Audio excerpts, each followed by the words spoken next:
Alofa Samoa ni maleifu mai nei Taeao fou. O maia se o tātou Tapuaiga I le atua. O la alfai salamo I o tō vivi atu I le ali. Salamo e salamu le ono. Vivi atu o tō I le ali. A wae le lei lava o ia. A wae whawa wau lava lo nā lofa. Se o tātou talo. Wa maleifu mai lo watunu mile nei Taeao fou. Taeao le pupuanga, Taeao le whanua noa, Taeao le loi matamalingi. Awa le Taeao, ma le aso le nei, whamana tuina ile maliwa Yesu.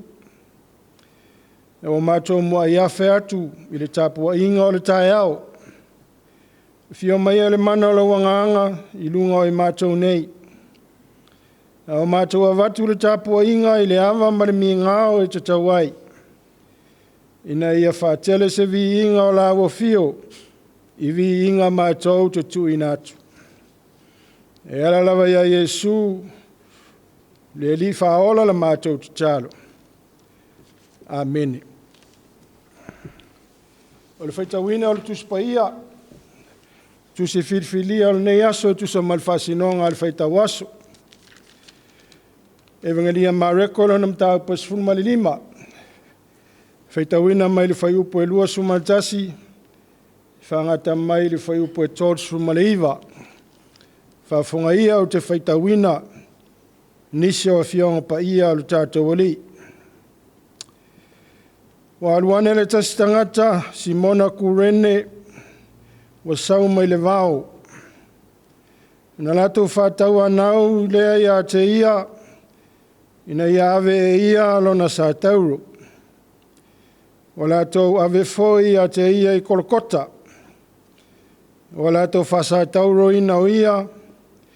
O tusia foi le tusi.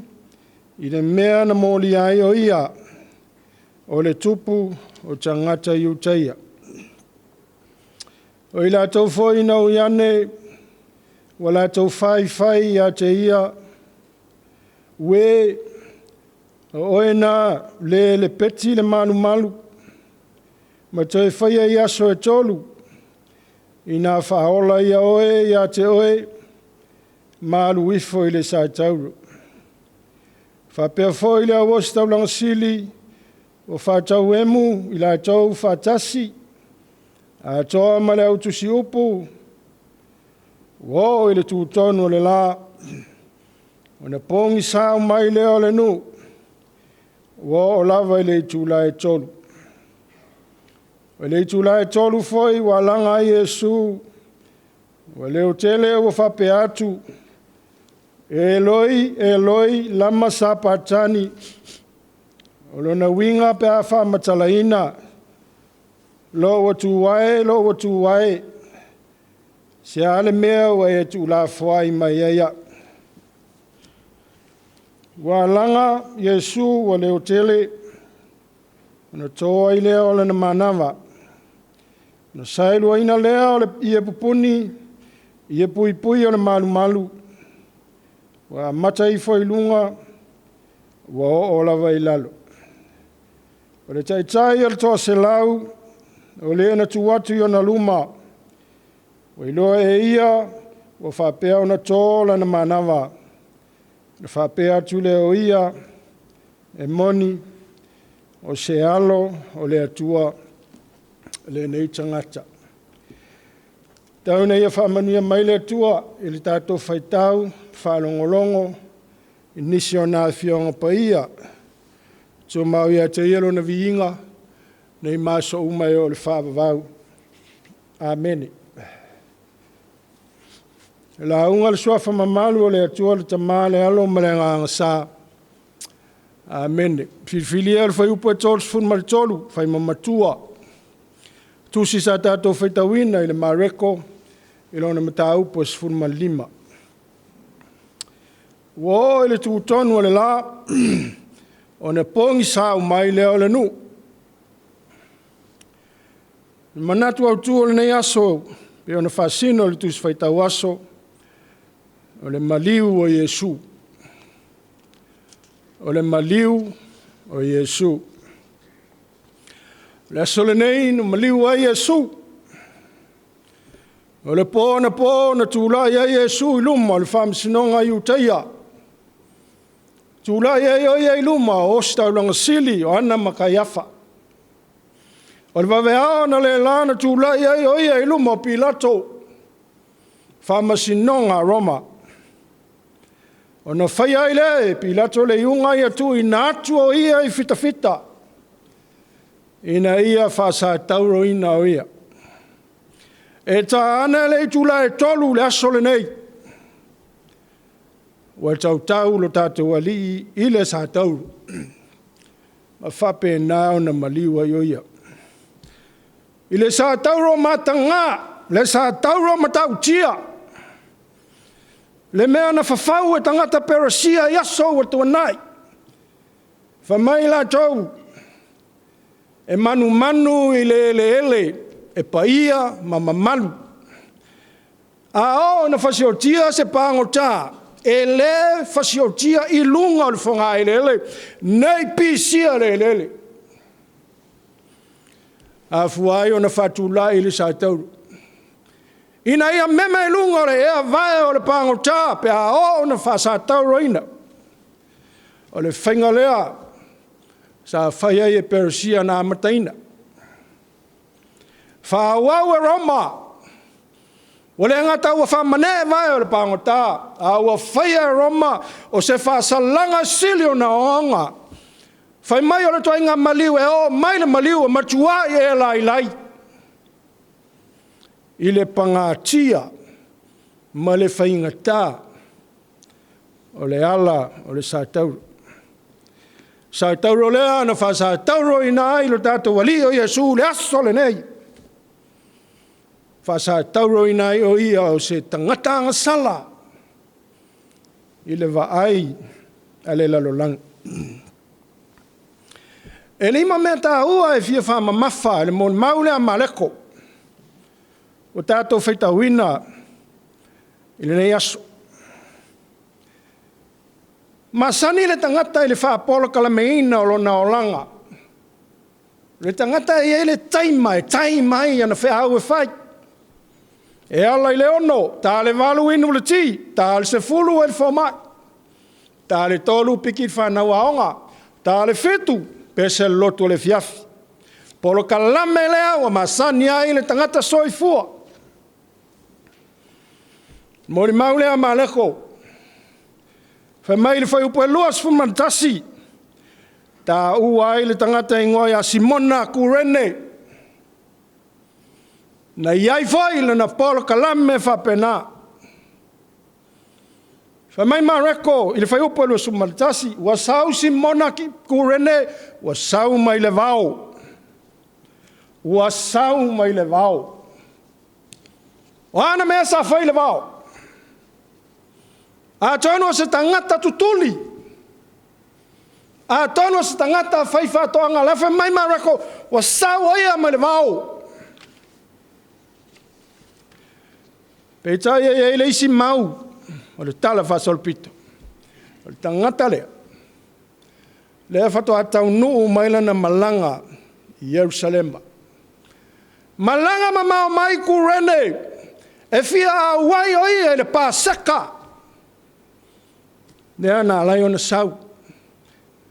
A wawai le tuspai e le pito i tua na e le whawhanua o nuu na whamalanga i e le apostolo Paulo. Ea e mamao ai le tuanga vale o le map. Na e le ngō kurene. O kurene i le martu, o le kontinenta o Afrika. I le ai o tau o Tripoli, nei o naso. I le tunu le whai ngoi nei vai tau o Libya. Na e mata te tele ai na le ngō kurene. A fuala i le mele i a Jerusalema. Le awa tō ai tau nu mai ai le tala ma reko. Ma le tangata le whai mai sau le vau. Le tātou loa le, e esel Paul Kalame na sau ai. Tangata leo Simona le kurena. Whai mai a tonu o lana lava, Paul Kalame o leo o tau nuu mai, e whetau ilo leo o mai, i le whaito tō o lea ai. E uru whale mai, a e uru whafolo le solo. Le solo lea e pangota ma fita fita. A tonu al Paul Kalame la vai a Simona, whawhetai le tua ua soa o malanga mai le vasa ma le ala. Nā le fiata e le ta oto moe, Paul Kalame le tangata. E peitai le au, whai mai a mareko, whetau ia i. Le o mai o Simona kurene, a e o atu iai ma le solo. Whapena le ona whaamalo sia, Simona kurene, ina ia ona ave, le sa tauro, o le tatu wali i o Yesu. A tonu e leo se mea le sa i le Paul Kalame a Simona. A tonu e le manatu o ia se i o walu e amo o sato le ai, le ai. A tato mata fo i la ta ti whanga le ai papi ulamta mata so ai. E lo ngō fia i fo ringa le tangata leo Simona. E pei whafose ia. Whafose ia o ia i le mea ua mana o ai fita fita. A o le winga lea o le aso maliu o lea fia whataua i le nei aso. E li leu e le atua le Paul Kalame le tangata. E li leu e le atua le Paul Kalame le tangata. Le tangata lo whaalua ia na whaau. Li liu e le atua le Paul Kalame. Ina ia, whaisau sao. Paul Kalame le atua. Po hale whamatalanga o tangata lea i le tala. E le umi. Na ona tāua mea ua amo, ona toe mou e se lea. E te leo toe whaitau fo ia i le tusi whanala na whanau lea i le taimurmuli ane ia Paulo. Le ka le si e loma lea na manua ne ai lana whanau. A le taimi la vale e uina pu. E na whaonga ina e le atua. Na li liu e le atua siona tamai Paul Kalame na ia whai sona sao. Sona sao tā ua. Lua. O le tai o le toa se lau tā ua le whaupu e torsu mana iwa sa tātou whitawina. Le tai o le toa se lau tō fia ia le tangata toa. Tangata fōlinga sa ua. Tangata e le solo muli ngō fie. Tangata e aili polonga o malo i taua. To inga tangata na e filifili ia i tofi lea. O le tai o le toa se lau. Ai whai mai na ua langa le li.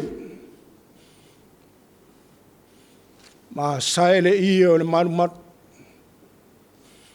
Na li ua ai. Le loto le ta. Ele ola na polka lamele na sawai ola na ngaluenga o I o le tai au o lana matai faioi o le tau fatupu falaleve fatupu vevesi e fa o le manu ai tangata liu ele atua polka lamele tai au liu sua vai na alo na loto fai maila na moli mau e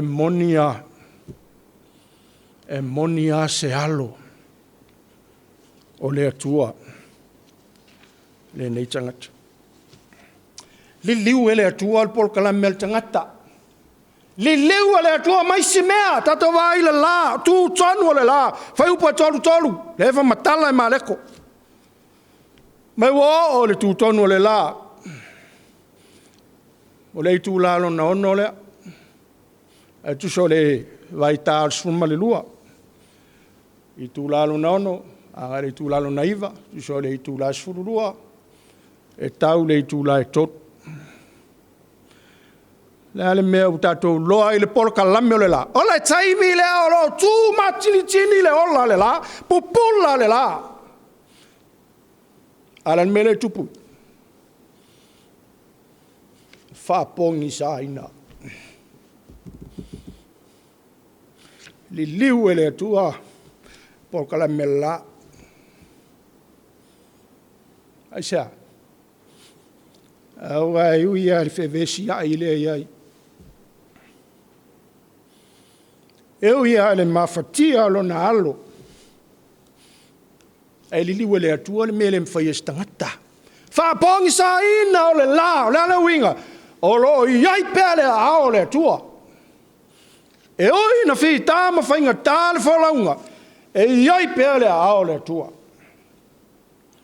ma pena le I o le manumat melo na falna fa upa totsun malvalu sailu ina le ia pui o le manumat o le ia le e ama salo ai fa tu saina le toinga ia le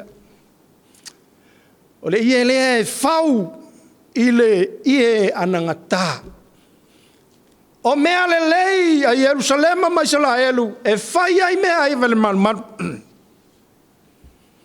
o le ie le su ie ni fasi ie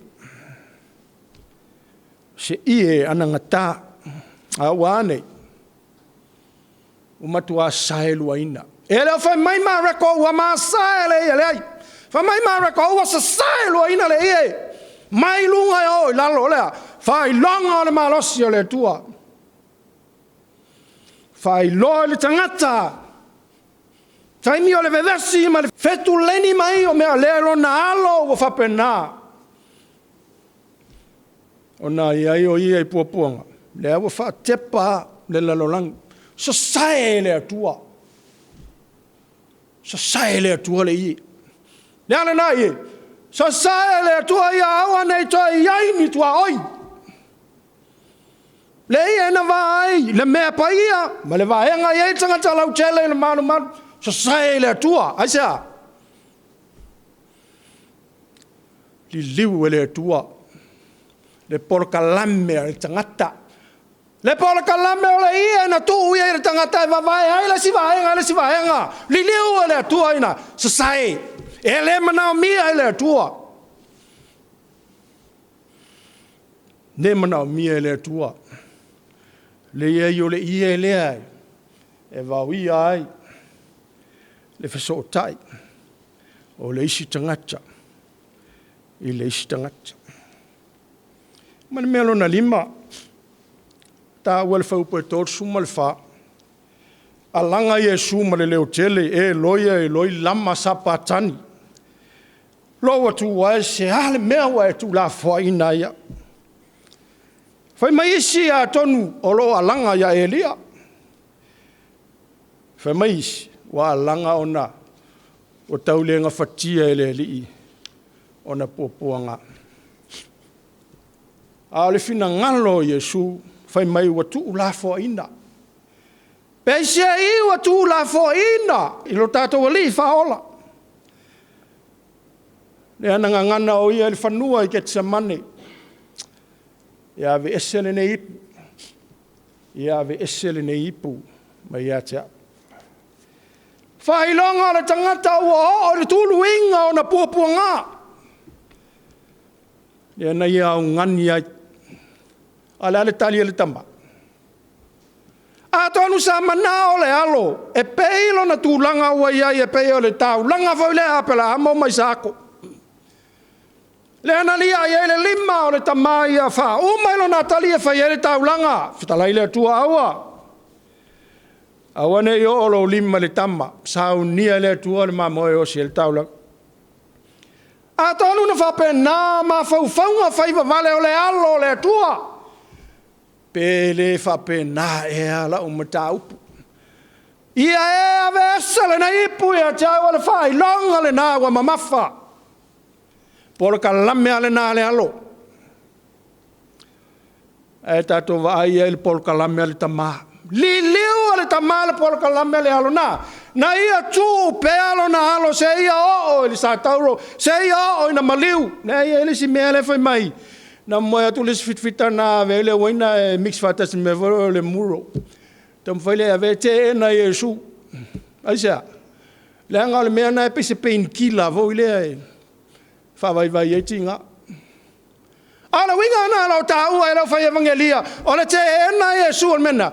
E leo manao Yesu e mai ni vaila au e wha ma ai tinga le ai. Le manao Yesu. Ia o i le tulu inga pupua ngā. Mi milo le tua. Le poraka lame ale alo. Ina ia tau lau o le tau langa. Ina ia tau le sa tauru. Awa o le manu malo le nā mo tātou. O le pine o le ta mā lofa. I le alanga lea Yesu. Ai se hawa e tūlafo ina ia ta mā. O le pine o le ta mā lofa moni le alo. Tolu aso e toea. Toi whātū. Whātū lona alo. Mai le oti. Mai le tuunga mau. O le poraka lame ale tangata. Wali liu e le atua. Ina ia whaiso na sao. I le poraka lame o le whaoletanga. Samoele nei aso maliu. E tu mua ale nganga o le whaafitai. Whaafetai a Yesu ilo na loto tele i le aso le nei ua tini il wha moe moe. E ui le matau tia le sa tauro na tato moli mawina. E whaafetai a Yesu tini il wha moe moe. Whaafetai le ta mai lo na sila mamau. Na ui atu hai whaatasi mai e le ala le sa tauro ina ia mawhai o na o le wha o le tanga. Ana le ai le sa tauro. Ai longa i se a tātou te maua le wha o le tanga. E lua ana i wha manatu. Ali leu ele atua ala tātou polkalame. Li liu nei loa. Le ale whātau wā o se li liu se suinga whai ele atua. Tali aloa ma tātou awai. Tātou whaafetai le atua. Ilona apa mai ilona alofa. E whaiso tātou sao le polkalame o le ola. Ua ia whaata oto mo tātou lua. O a whainga tāo le ola pōpua ngai o mai. Pe o whi tāma whainga tāo le nei aso. E le whaatafa le atua. E awai pia o ia mai tātou. Pe ona manino le nei aso. I le whisilingia o i le ala whisilingia. Bo ua tū la fo ina ea ua lau tamā. O le tali le ai. Olo o ia upea lo tātou lima i teimi whaingata. Ma ona ia toi whaea i tātou. Mai le loloto o tātou maftiang. Pea li liu ele atua lo tātou polkalami. Li liu lo iai ma tātou salamone i loa. Ona o Yesu. Amen. O le tātou pese, i le pese, saunia le fai pese, Yesu e, i le saumalua e vala au, muli mai. Tātou pese, i le pese o saunia.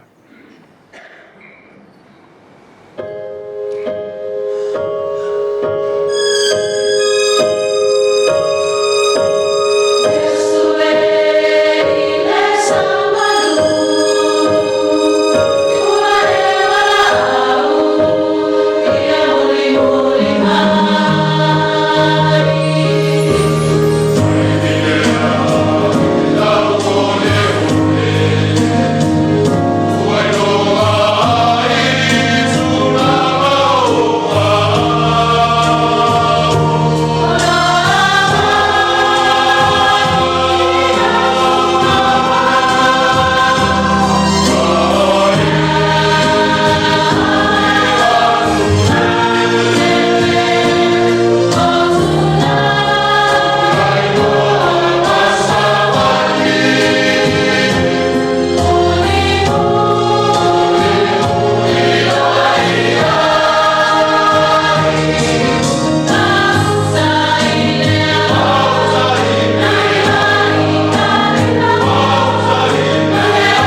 O le tātou talo.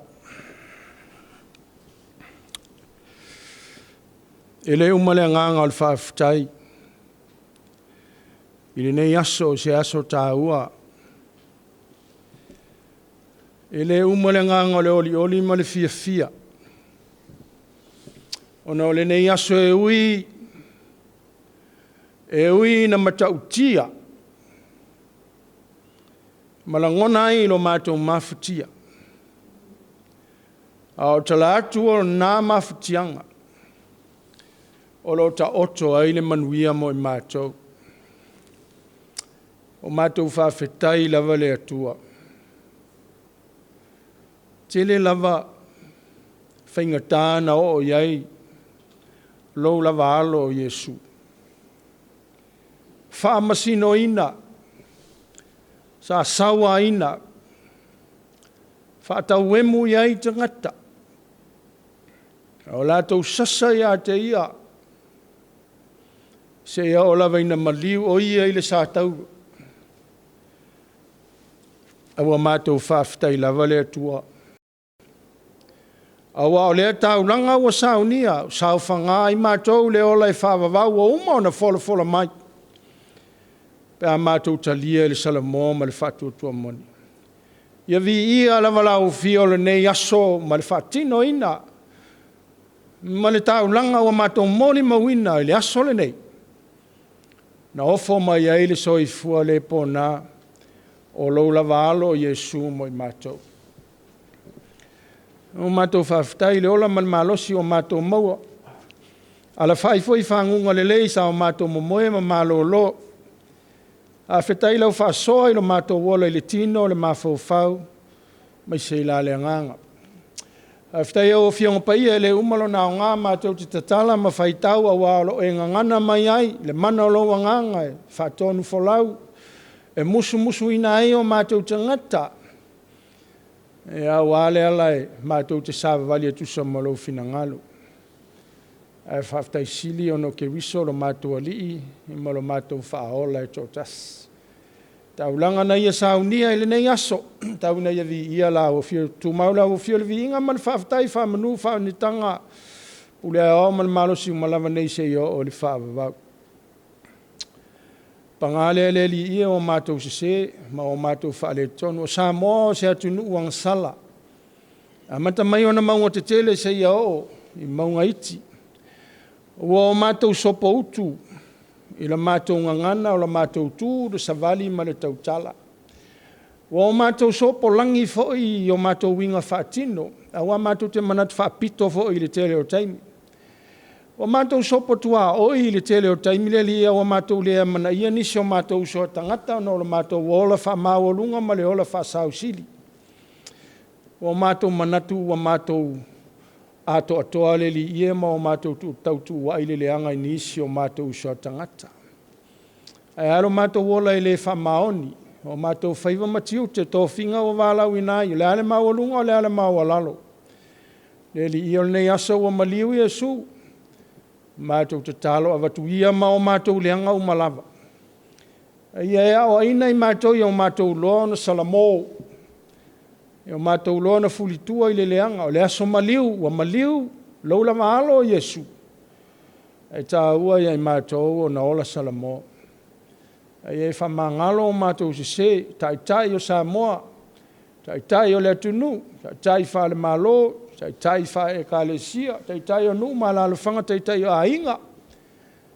Le li ia i whamangalo. Maunga te tele ma maunga iti whamangalo i a Samoa lo mātou atunu tofi. Mea o mātou vai ai. Mea o mātou si i tā ai le vāno nofo mala o fio i lo mātou soli au tūla whono le atua ta maa whamangalo i a mātou. O mātou te tālo lava li nei aso o whapitoa o le aso maliu. Ia tofu langona i a mātou le tāua o le nei aso. O se aso e tumu i le vevesi. O le aso e tumu i mea matautia. Mātou mōli mawina fo i le wha moa ina o lou tino e ale le sāwā o fita. A o le pū fo i o lona tino ona o upu matala whai ma le whatau emu. Le lalolangi a fia ima o mātou tangata le li ie. te talo i o mātou tofu langona. Ia pei mātou o le taitai o le toa se launa liu sua vaia. Ina ua moli mawina mea pa ia la o fioleli ia i whapenale nei aso.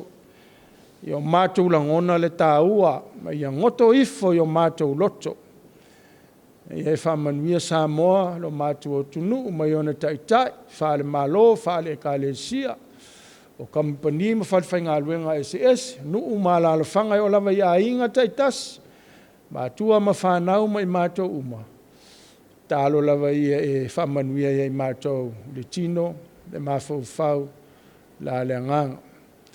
Ia, o lea la mātou tu tālo le li e au o le a whenga iai le nei la vaso, le nei aso whapitoa, e whapenao nā uli tia e la ua fio e manu iai. O ia mātou tu tālo, na atu pe o luma e whaia pe e ailo fina ngalo e aua o mātou loto. Al manuia ma le file mu o la ua fio le atua le tama. Le alofa sisiri ese o Jesu ke riso le mātou li, ma le mātou whaola i le mawhitanga le mwai ma lo lava nganga pa ia. Tu maule o mātou lunga malunga lau whanau ke usano malunga o Samoa atoa, ma le lalolangi atoa. Nei māso umai o le whaavavau lava. Amen.